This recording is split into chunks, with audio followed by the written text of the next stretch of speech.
अन्य समाचार पर नजर करिए तो रशिया में 8.8 तीव्रताનો ભૂકંપ આવ્યો છે અને પેસિફિક મહાસાગરમાં સુનામીની ચેતવણી જાહેર કરવામાં આવી છે। ત્યારે શક્તિશાળી ભૂકંપે સમગ્ર વિશ્વને હચમચાવી નાખ્યું છે। રશિયાના કામચાટકા દ્વીપકલ્પમાં 8.8 तीव्रताનો ભૂકંપ આવ્યો છે, જેને સ્થાનિક વહીવટીતંત્રે દાયકાઓમાં સૌથી શક્તિશાળી ગણાવ્યો છે। આ ભૂકંપ પછી જાપાન, રશિયા અને પેસિફિક ટાપુઓમાં સુનામીની ચેતવણી જારી કરવામાં આવી છે। અધિકારીઓએ જણાવ્યું હતું કે આ ભૂકંપથી કુરિલ ટાપુઓ પર 4 મીટર એટલે કે 13 ફૂટ ઊંચી સુનામી સર્જાઈ, જેના કારણે લોકોને સુરક્ષિત સ્થળોએ ખસેડવામાં આવ્યા છે। ઇમારતોને નુકસાન થયું છે તો યુએસ જીઓલોજિકલ સર્વે એજન્સીએ પુષ્ટિ આપી છે કે ભૂકંપ પછી સુનામીના મોજા ઉછળ્યા છે અને અલાસ્કાના કેટલાક ભાગોમાં ચેતવણી જારી કરવામાં આવી છે।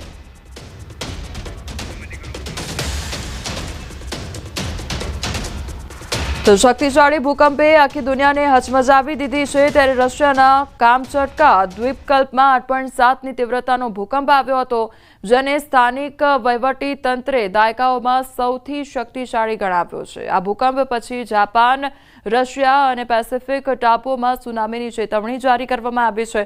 તો અધિકારીઓએ જણાવ્યું હતું કે આ ભૂકંપથી કુરિલ દરિયાઈ વિસ્તારમાં 4 મીટર ઊંચા મોજા ઉછળ્યા હતા અને જેના કારણે લોકોને સુરક્ષિત સ્થળોએ ખસેડવામાં આવ્યા હતા અને ઇમારતોને નુકસાન થયું હતું। તો યુએસ ભૂસ્તરશાસ્ત્રીય સર્વે એજન્સીએ પુષ્ટિ આપી છે કે ભૂકંપ પછી સુનામીના મોજા ઉછળ્યા છે અને અલાસ્કાના કેટલાક ભાગોમાં ચેતવણી જારી કરવામાં આવી છે।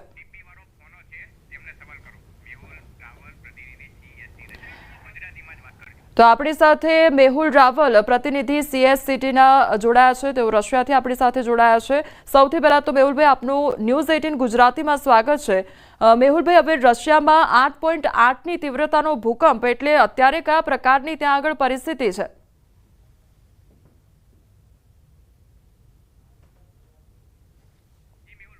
જી મેહુલભાઈ, આપને અવાજ આવી રહ્યો છે? ફરી એકવાર એમને સંપર્ક કરવાનો પ્રયાસ કરીશું। તો રશિયાની આ તસવીરો સામે આવી છે અને 8.8ની તીવ્રતાનો ભૂકંપ આવ્યો છે અને બીજી તરફ લોકોને સુરક્ષિત સ્થળોએ ખસેડવામાં આવી રહ્યા છે। જાપાન અને રશિયામાં સુનામી આવી છે તો દરિયા કિનારે મોટા મોટા મોજા પણ ઉછળ્યા છે અને પેસિફિક ટાપુઓમાં સુનામીની ચેતવણી જારી કરવામાં આવી છે। ત્યારે લોકોને સુરક્ષિત સ્થળોએ ખસેડવામાં પણ આવી રહ્યા છે, લોકોને એલર્ટ પણ કરવામાં આવી રહ્યા છે, કારણ કે આ સૌથી શક્તિશાળી ભૂકંપ માનવામાં આવી રહ્યો છે। રશિયામાં 8.8ની તીવ્રતાનો ભૂકંપ આવ્યો અને તેને લઈને હવે લોકોને એલર્ટ કરવામાં આવી રહ્યા છે। બીજી તરફ લોકોને સુરક્ષિત સ્થળે ખસેડવામાં આવી રહ્યા છે। ફરી એકવાર આપણી સાથે મેહુલભાઈ રાવલ જોડાયા છે। મેહુલભાઈ, સૌથી પહેલા આપનું ન્યૂઝ 18 ગુજરાતીમાં સ્વાગત છે। મેહુલભાઈ, રશિયામાં 8.8ની તીવ્રતાનો ભૂકંપ એટલે અત્યારે કયા પ્રકારની પરિસ્થિતિ છે ત્યાં આગળ? નમસ્કાર। અત્યારે હાલમાં મારે વાત થઈ ત્યાં મુજબ ત્યાં પણ સુનામીનું એલર્ટ અને એ બધું જાહેર કરી દેવામાં આવ્યું છે અને કામચેટકા દ્વીપ છે એની આજુબાજુના રાજ્યો સખાલિન છે, બીજા ઘણા રાજ્યો છે જે દરિયા કિનારાની નજીક છે, ત્યાં પણ અત્યારના ત્યાં ગવર્મેન્ટ દ્વારા લોકલ પબ્લિકને જાણ કરવામાં આવી દીધી છે કે સુરક્ષિત જગ્યાએ આપ અહીંથી જતા રહો। જી મેહુલભાઈ, આ જે ભૂકંપ છે તે સૌથી શક્તિશાળી ભૂકંપ માનવામાં આવી રહ્યો છે, કારણ કે 8.8ની તીવ્રતા સામે આવી છે અને બીજી તરફ સુનામીની પણ ચેતવણી જારી કરવામાં આવી છે, એટલે તેને લઈને કયા પ્રકારની હવે કામગીરી થઈ રહી છે? હું બેન આપને જણાવવા માંગુ છું કે આ ભૂકંપનું કેન્દ્ર જમીનથી 19.3 કિલોમીટરની નીચે ઊંડાઈએ હતું અને તે જાપાનના દરિયા કિનારાથી 250 કિલોમીટર દૂર સમુદ્રમાં અને રશિયાના સખાલિન અને આ રાજ્યની વચમાં આવેલું છે। તેની અંદર આ ભૂકંપ આવ્યો છે અને તેની તીવ્રતા ખૂબ જ વધારે હતી અને હવે સુનામીનું એલર્ટના લીધે ઘણા જ ત્યાંની પબ્લિક ટેન્શનમાં આવી ગઈ છે। જી, એટલે લોકો અત્યારે પેનિક કરતા હશે કારણ કે સિચ્યુએશન એ પ્રકારની છે, એટલે હવે લોકો માટે કયા પ્રકારની કામગીરી કરવામાં આવશે અને લોકોને કયા પ્રકારે હવે સુરક્ષિત સ્થળે ખસેડવામાં આવી રહ્યા છે, તેને લઈને કોઈ પણ અપડેટ છે આપની પાસે? એટલે હાલમાં તો એ લોકોના ત્યાં સુનામીનું સ્ટાર્ટ નથી થયું પણ એલર્ટ આપવામાં આવ્યું છે કે તમે સુરક્ષિત જગ્યાએ તમે અહીંથી નીકળી જાઓ। જે દરિયા કિનારાના નજીકના જગ્યાઓમાં રહેતા હતા, ટુરિસ્ટ પ્લેસ છે, એ બધાને ખાલી કરાવી દીધા છે અને એ લોકોને સુરક્ષિત જગ્યાએ દરિયાથી ઘણા દૂર એ લોકોને અત્યારે મોકલી દેવામાં આવ્યા છે અને આ આખો એરિયા ખાલી કરી દેવામાં આવ્યો છે. જી આપ મારી સાથે જોડાયા તે બદલ આપનો આભાર. સમાચારોમાં આગળ વધીએ તે પહેલા રોકાઈશું એક બ્રેક માટે.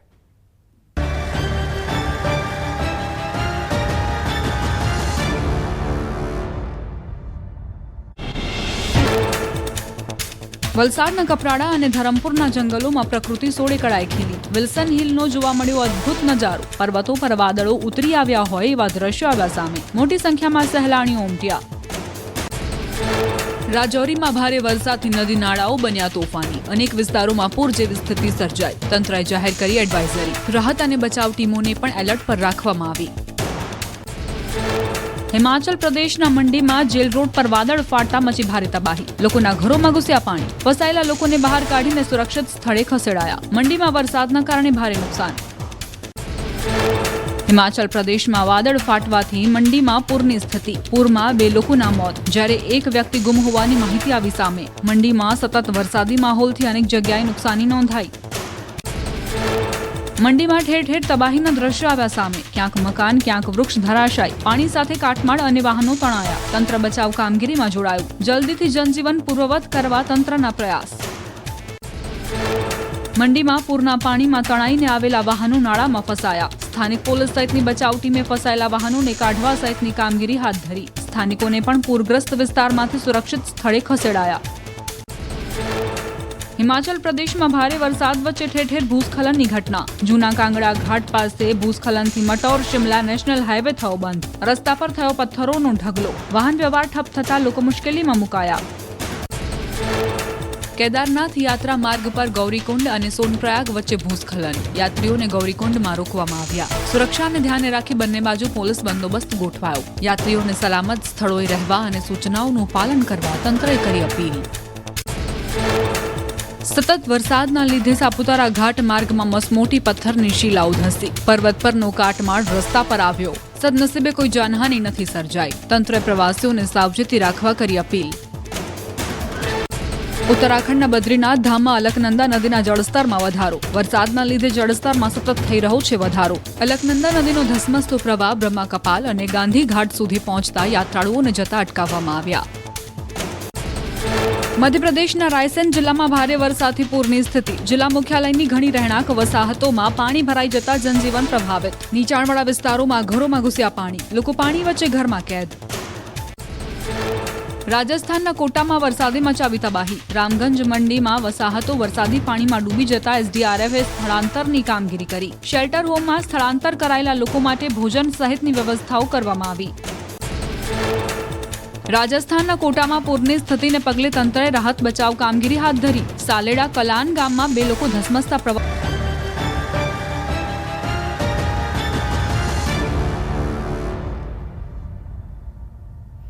બ્રેક બાદ આપનું સ્વાગત છે. સમાચારમાં આગળ વધીએ તો ભાવનગર મહાનગરપાલિકાના મેયરની આત્મવિલોપનની ચીમકી ઉચ્ચારવામાં આવી છે. ભાજપનો આંતરિક વિવાદ એક બાદ એક હવે સામે આવી રહ્યો છે. સોશિયલ મીડિયામાં ભાજપના ગ્રુપમાં મેસેજ વાયરલ કરી આત્મવિલોપનની ચીમકી આપી છે.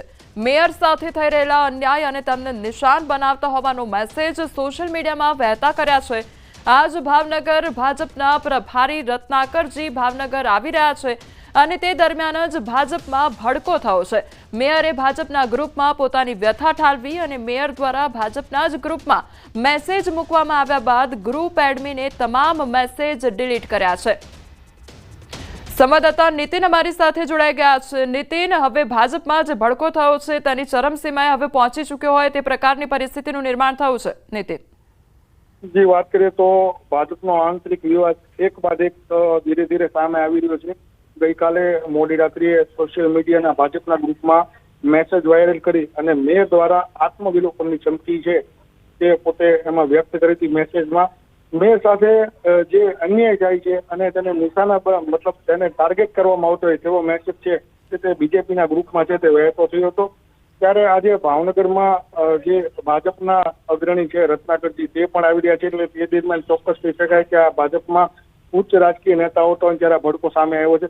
મેયરે પોતાના ગ્રુપમાં ભાજપના ગ્રુપમાં પોતાની જે વ્યથા છે તે ઠાલવી હતી અને ત્યારબાદ મેયર દ્વારા ભાજપના ગ્રુપમાંથી આ મેસેજ મૂકવામાં આવ્યા બાદ એડમિને આ તમામ મેસેજ છે તે ડિલીટ કર્યા છે. હાલ મેયરે પ્રતિક્રિયા આપી છે કે તે પોતે સોશિયલ મીડિયામાં મેસેજ નથી મૂક્યો, પરંતુ તેના જ તે ગ્રુપમાં જ તે પોતે ચર્ચા કરતા હતા અને તેને લઈ અને આ મેસેજ છે તે મૂકવામાં આવ્યો છે. હાલ મેયરની પ્રતિક્રિયા છે કે પોતે સિનિયર કાર્યકર હોય, 1978 થી સંઘ સાથે જોડાયેલા હોય અને કાર્યકર છે તે પોતે જે બીજેપીના જે જુનિયર કાર્યકરો છે તેમના મોટા ભાઈ તરીકે તે ખંભો મિલાવીને હાથમાં હાથ મિલાવીને પોતે કામ કરી રહ્યા છે. પોતે એવું નિવેદન આપી રહ્યા છે હાલ મીડિયા સમક્ષ. હવે કોઈ તેમને નારાજગી નથી અને તેમને આ બાબતે જે જે નીતિન, સમગ્ર માહિતી બદલ આપનો આભાર. હવે નજર કરીએ ટોપ 3 હેડલાઇન્સ પર.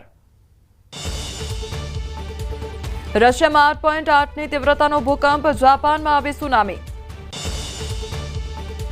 મધ્યપ્રદેશ અને રાજસ્થાનમાં ભારે વરસાદથી પૂરની સ્થિતિ. ગુજરાત માથે 3 વરસાદી સિસ્ટમ, 5 દિવસ ભારે વરસાદની આગાહી.